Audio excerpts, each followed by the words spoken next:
नल और नील नाम के दो आपस में मौसी के बेटे थे। उनकी माताएं बहन थी। दोनों ही अपने पूर्व जन्म के संस्कारों से और प्रारब्ध के दुख से दुखी थे, कष्ट से। उन दोनों को बहुत मानसिक परेशानी भी थी, शारीरिक कष्ट भी थे। और परमात्मा कबीर जी की आशीर्वाद से वह स्वस्थ हो गए थे। फिर उनके शिष्य बनकर मुनिंदर ऋषि रूप में परमात्मा आए हुए थे। एक आश्रम कुटिया बना रखी थी, वहाँ वो रहा करते, सत्संग सुनने जाया करते थे, अपने घर भी आ जाते थे। जैसा कि आपको पहले भी बताया है कि उनके हाथों में समुद्र के अंदर कोई वस्तु ना डूबने का ये कैसे वो चमत्कार करामात आई थी। ये दोनों कबीर साहब के पास गए थे पहले, उससे पहले सब जगह इन्होंने अपना सारा इलाज भी करवा लिया था। और सभी ऋषि महर्षियों ने बता दिया था कि ये तुम्हारे प्रारब्ध के अंदर, तुम्हारे प्रारब्ध में लिखा है, ये दंड तुम्हें भोगना पड़ेगा, इसको कोई विश्व में काट नहीं सकता। ये तुम्हारी किस्मत में लिखा हुआ निर्धारित अंक है। लेकिन फिर भी आत्मा को मालूम है कि परमात्मा एक ऐसी शक्ति है कि वो सर्व संकट और सब पापों का नाश अवश्य कर देते हैं। इसलिए परमात्मा की खोज में संतों के पास जाते हैं और संत ही रूप में परमात्मा आते हैं। वैसे तो हमने परमात्मा की परिभाषा गलत सुन रखी है। हम निराकार मानते हैं भगवान को। तो साधु कहते हैं, कबीर साहब कहते हैं, हमें समझाने के लिए कहते हैं कि पर्वत पर्वत में फिरा, कारण अपने राम, राम जैसे संत मिले जिन सारे सब काम। परमात्मा के लिए भटक रहा था, कहीं पर्वत पर, कहीं गुफाओं में, लेकिन कोई संत मिला जिससे वो लाभ हुए जो भगवान दिया करता है। तो वो संत नहीं, वो स्वयं परमात्मा ही होते हैं। और ये परमात्मा आते रहते हैं अपनी प्यारी आत्माओं को परमात्मा में आस्था बनाए रखने के लिए। उनको सतमंत्र दे जाते हैं, कुछ अपने आशीर्वाद से उनकी बैटरी चार्ज कर देते हैं, पुण्य बना देते हैं, और ताकि उनमें उनके ऐसे दुख दूर कर देते हैं वो सोच भी नहीं सकते। फिर उनकी आस्था भगवान में दृढ़ हो जाती है। यही कारण रहा कि अभी तक हम परमात्मा परमात्मा कहते आए और भगवान से डरा करते, सर्व सुख पूर्व में परमात्मा से चाहा करते थे। आज से 50-60 वर्ष पहले वर्षा होती नहीं थी, होती थी भगवान से अर्ज करते थे तो वर्षा होती थी। कोई दुख भी होता तो हम अपने झाड़ फूक जंतर से ही, मंत्र से कोशिश किया करते थे। इसलिए भगवान आते थे और ये दुख सभी प्रकार के परमात्मा दुख दूर कर सकता है, कर ही देता है। इसलिए परमात्मा जगह जगह आकर प्रकट हो जाते थे, उस क्षेत्र में अपनी महिमा बना जाते थे और उनकी महिमा बहुत वर्षों तक चलती रहती है। उन्होंने इस परमात्मा की आस्था हमारे हृदय में यहाँ इस कलयुग तक बनाकर रखनी थी। तो नल और नील परमात्मा के चरणों में पहुंचे, आशीर्वाद मात्र से स्वस्थ हो गए। ऐसे हो गए जैसे कभी उनका दुख था ही नहीं, किसी प्रकार का कोई कष्ट इनको नहीं हुआ। फिर उनकी आस्था दृढ़ होगी। सब जगह खड़ा होकर कहा कि हम बड़े दुखी थे, गुरुदेव की कृपा से हम सुखी हो गए। हमने तो मान लिया था कि आजीवन कष्ट उठाना पड़ेगा, लेकिन हमें नहीं पता था कि पृथ्वी पर परमात्मा आए। इस तरह की वहाँ उपस्थित भक्तों को जो सत्संग सुनने के लिए गए थे सबको बताया, औरों का भी दृढ़ हुआ विश्वास। तो उन्होंने, परमात्मा ने बताया, बेटा सत्संग में सेवा जरूर करनी चाहिए, इसे बहुत पाप कटते हैं और आप तो बहुत पापों से ग्रस्त हो और आपको कुछ सेवा करनी चाहिए हाथ से। पुण्यात्माओं, हमारे कई प्रकार के पाप कर्म हैं। कुछ ऐसे पाप हैं जो परमात्मा गुरुदेव के दर्शन से कटेंगे, कुछ ऐसे पाप हैं जो आशीर्वाद से दूर होंगे, कुछ ऐसे पाप कर्म हैं जो धर्म दान करने से ही आपको राहत मिलेगी, कुछ ऐसे पाप होते हैं जो हाथ से सेवा करने से ही आपको राहत मिलेगी, और कुछ इस प्रकार के आपके पाप कर्म हैं जो परमात्मा की भक्ति मंत्र जंत्र ये जो दिए जाते सतनाम और प्रथम और मंत्र, इनसे ही कटेंगे। तो ये सारा कुछ मिलाकर एक ट्रीटमेंट है आत्मा को स्वस्थ करने का और सतलोक में जाने का और यहाँ भी भौतिक लाभ प्राप्त करने का। तो ये सारा कंप्लीट कोर्स करने से ही आपको पूर्ण लाभ प्राप्ति होगी। तो उन्होंने पक्का दृढ़ निश्चय कर लिया कि जितने भी यहाँ रोगी, बूढ़े, वृद्ध, बहन, भाई, माता, भाई, पिता जो बुजुर्ग आते हैं उनके बर्तन साफ करते, उनकी, क्योंकि परमात्मा के दरबार में दुखी ही ज़्यादा जाते थे। कोई रोगी था, कोई कोढ़ी था, और कोई किसी बीमारी से ग्रस्त था, कोई भूतों का सताया, कोई देवताओं पितरों का सताया हुआ वहाँ जाते थे। तो वो क्या करते थे, बर्तन ले जाते थे, बेले, थाली, गिलास। उस टाइम कांसी के हार्दे कांसी धातु थी, और कांसी धातु का गिलास हो चाहे बेला हो चाहे थाली, वो अवश्य डूब जाता है, पानी पर तैरता ही नहीं। तो उसमें ऐसा साधन था कि पहले बर्तनों को या कपड़े धोने होते तो पानी में भिगोया करते, घंटा 2 घंटा, उनका वो मैल गल जाता, फिर साफ करा करते रेती कपड़ों को, ऐसे बर्तनों को रेत रात से। तो वो क्या करते थे, गंगा यानी दरिया के किनारे बैठ जाते थे, उन बर्तनों को भिगो के, कपड़े होते कपड़ों को, और 1 घंटा 1.5 घंटा एक वृक्ष के नीचे बैठ कर भगवान की चर्चा करते थे। और भी बैठ जाते भक्त, और सत्संग में सुने हुए वचनों पर डिस्कशन किया करते थे कि हमारे साथ ऐसा दुख था, परमात्मा ने आशीर्वाद दिया, हम स्वस्थ हो गए। और भी आपस में चर्चा करते थे कि हमें भी ऐसे कष्ट था, यहाँ आते हमें ये राहत मिली, ऐसा ऐसा सुख हुआ, परमात्मा आए हुए हैं, भगवान, ये तो मुनिंदर नहीं भगवान समझो। इस तरह की चर्चा करते करते वो मस्त हो जाते। उधर से कोई उनका किसी का गिलास, किसी का लोटा, किसी की थाली, किसी का बेला बह जाता, उनको ध्यान नहीं रहता, किसी के कपड़ा, किसी का तौलिया, किसी की धोती वो बह जाती। और वो बेचारे मांझ मूंझ का जो इकट्ठे करके ले आकर रख देते, उठा लो अपने अपने। अब किसी की थाली नहीं, किसी का बेला नहीं, किसी का गिलास नहीं, तो कहते भी हमारा ये नहीं मिला, हमारा ये नहीं मिला।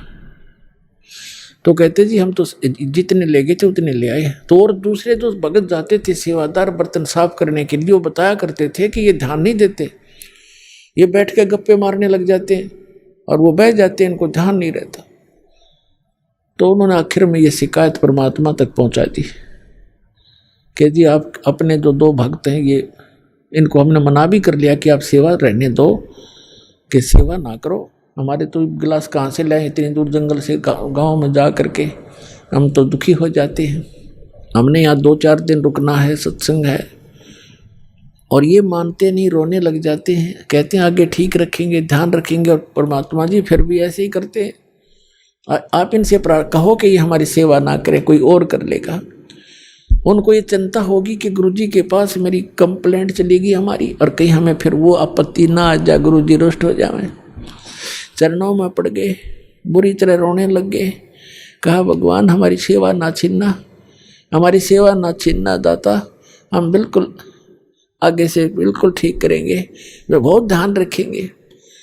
तो भगत कहने लगे जी ऐसे ही कहते हैं, कई बार कह लिया ऐसे ही, अब जाते फिर वैसे ही फिर कर देते हैं। तो परमात्मा ने, वो तो जानी जान थे, कहा बेटा इनको आशीर्वाद दे देता हूँ, इनके हाथ से कोई चीज़ भी नहीं डूबेगी, लोहे की भी नहीं डूबेगी, पत्थर भी नहीं डूबेंगे, और तुम निश्चिंत रहो, और बेटा करो सेवा। अब नल नील खुश हो गए और सावधानी बरतेंगे। अब उनने पानी का बेला भर के थाली और वो रख दिया दरिया पे, वो न्यू का नो बेला भरा हुआ पानी का, और उसके ऊपर है जल के ऊपर रखा है, वो हाथ ला दे नीचे जाओ ना तो नहीं जाओ। और दूसरे भक्त देखने लगे, रे सचमुच ये तो गुरु जी का आशीर्वाद से इसके ये डूबता ही नहीं। उन्होंने दूसरों ने भी कोशिश कर ली, पकड़ कर 2-2, 3-3 उस बेले को बाहर खींचने की, वो थाली को पानी की भरी हुई जो तैर रही थी, उनसे हली नहीं। और वो हथलाओं जब बाहर आ जाए, रखे वही सेट हो जाए। तो इस तरह कई बार पत्थर भी उठा कर उसमें रख कर देखे, वो भी तैरने लग गए, रुक गए नो के नो वहीं पर। आधे डूब जाते थे, आधे रह जाते थे ऊपर। तो इस तरह की उनके वरदान परमात्मा ने दे दिया, वह समस्या समाधान करने के लिए कि ये सेवा भी नहीं छोड़ना चाहते, इनको सचमुच यह दिक्कत है ही। तो दोनों का बीच बिचाड़ा कर दिया। और ये फिर कहाँ जाकर बात बनी। अब उधर से समुद्र के ऊपर पुल बनाने की आवश्यकता पड़ी श्री रामचंद्र जी ने। और समुद्र पर पुल बनाना कोई बालकों का खेल है। श्री रामचंद्र जी कहते 3 दिन तक घुटनों पानी में खड़ा रहा, समुद्र से याचना करता रहा, प्रार्थना करता रहा, मुझे रास्ता दे, जल्दी मुझे रास्ता दे सागर राज, मैं बहुत दुखी हूं। और ऐसे ऐसे मैंने अपनी पत्नी को छुड़वा के लाना। तीसरे दिन जब उसने देखा कि समुद्र टस से मस नहीं हो रहा है, लक्ष्मण से कहा कि मेरा अग्नि बांध दे, इस समुद्र को फूंकता हूं। ये रावण का संग पाकर अभिमानी हो गया है। अब उसने निकाल के तीर फूकना के लिए छोड़ना चाहा अग्निबाण, तभी समुद्र विपर रूप बनाकर बाहर आ गया।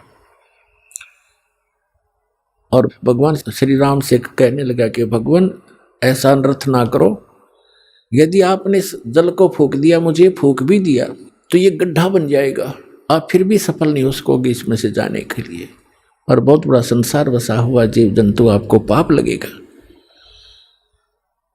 ऐसा काम करो कि लाठी भी ना टूटे और सर्प भी मर जा। भगवान श्री रामचंद्र जी ने कहा कि फिर ऐसा कौन सा उपाय है बताइए। आपकी सेना में ये नल और भी पहुंच गए वहां पर, फिर तो सारे जंगल में जितने रहा करते थे कुछ सब इकट्ठे हो गए, लाठी ले गए। ये भी वहां गए हुए थे उस सेना में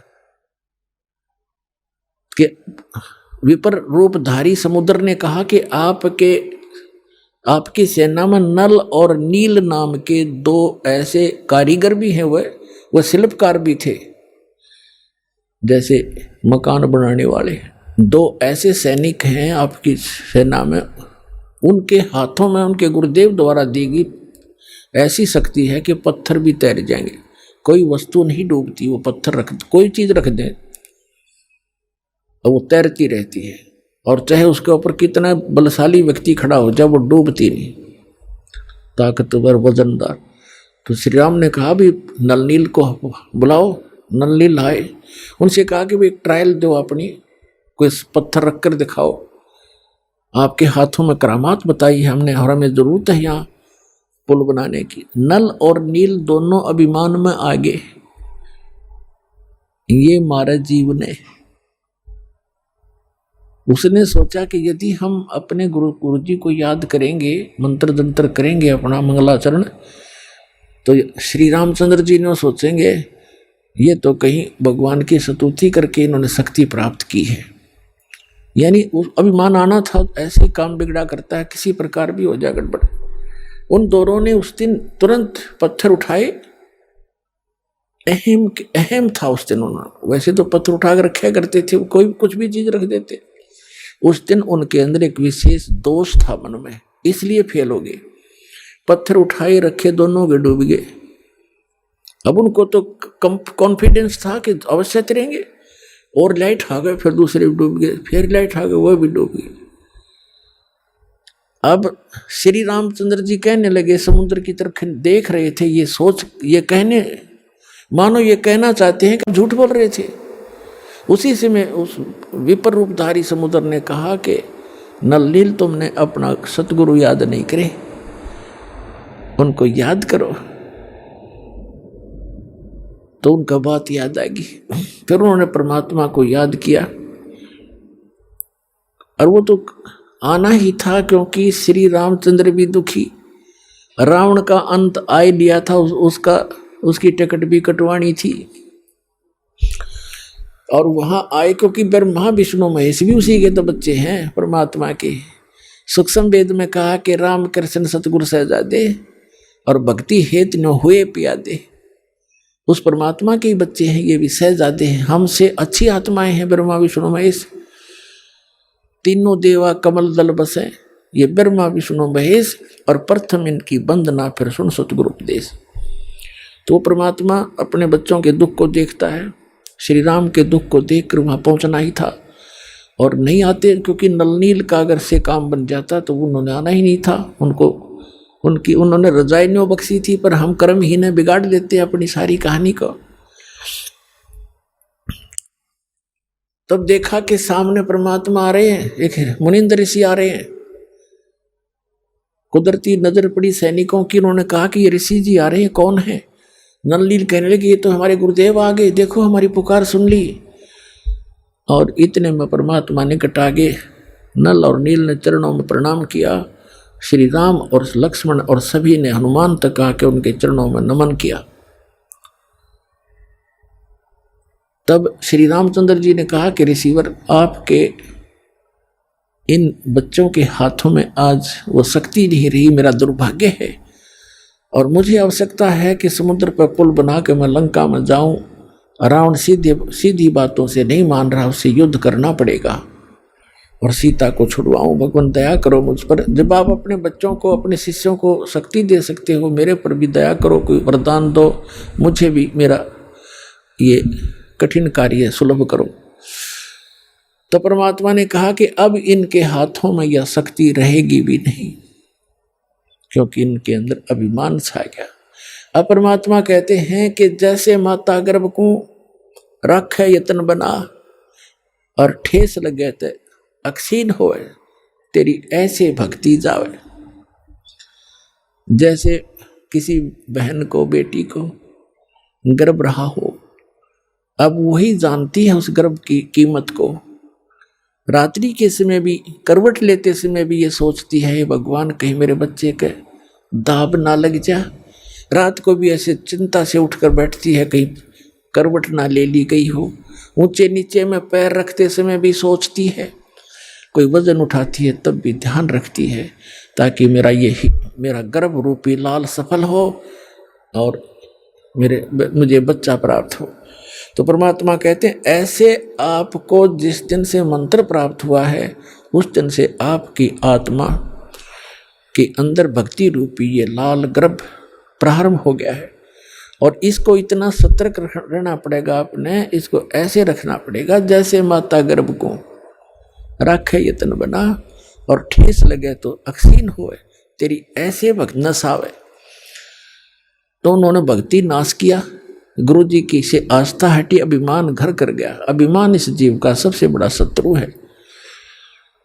अहंकार के अंदर जीव मार खाता है, और जीव क्या कि अहंकार से यहाँ प्रधानमंत्री बना हो, चाहे सारी पृथ्वी का राजा हो, 1 मिनट में अदरंग पैरालिसिस हो जा, बांका मुंह हो जा, हाथ उठे नहीं, माखी मुंह में गब्बड़े और लकड़े, खा कभी मान इसका मट्टी का।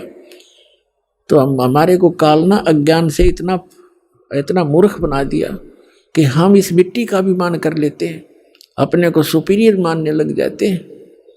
हमारी बुद्धि भ्रष्ट कर रखी इस काल ने। तो पुण्यात्मा, तो श्री रामचंद्र जी ने कहा कि भगवान फिर मेरे ऊपर तो बड़ी आपत्ति आई है, कुछ दया करो, एक पुल बन जाए इस पर, समुद्र के ऊपर। तो परमेश्वर ने कहा क्या हो मेरे साथ साथ। हाथ में एक सोटी ले रखी थी, डोगा जैसे आजकल बूढ़े रखा करें सोटी, वैसे ही रखते हैं जैसे कोई कुत्ते बिल्ली से बाहर जाते हैं तो रख लेते थे। वो एक सोटी थी, डंडा था, उसके साथ ऐसे लाइन खींच दी, रेखा एक बहुत बड़े पहाड़ के चारों तरफ गए, और कहा कि इस रेखा के अंदर अंदर के पत्थर उठा लीजिए, ये सब हल्के कर दिए हैं, इससे अपना पुल बनाओ, बन जाएगा। अब वो पत्थर उठाए गए, उनकी ट्रायल ली गई, बिल्कुल आसानी से ऊपर तैर जाते हैं। अब नल नील दोनों शिल्पकार भी थे, उन्होंने उनको काट तराश के एक दूसरे में फंसा के भी ऐसे एडजस्ट कर किए उन्होंने। इतना योगदान उनका फिर भी रहा, लेकिन वो परमात्मा कबीर जी की कृपा से मुनिंद्र रूप में आए, भगवान की दया से समुद्र पर वो पुल बनाने में श्री रामचंद्र जी सफल हुए थे। जगत का पेखना पेख्या धनी का, नाम ना लेखा जगत का, पेखना पेख्या धनी का, नाम ना लेखा। उसने ऐसे कर दिया, उसने ऐसे कर दिया, जो करने वाला उसका कहते जिक्र भी नहीं हम करते।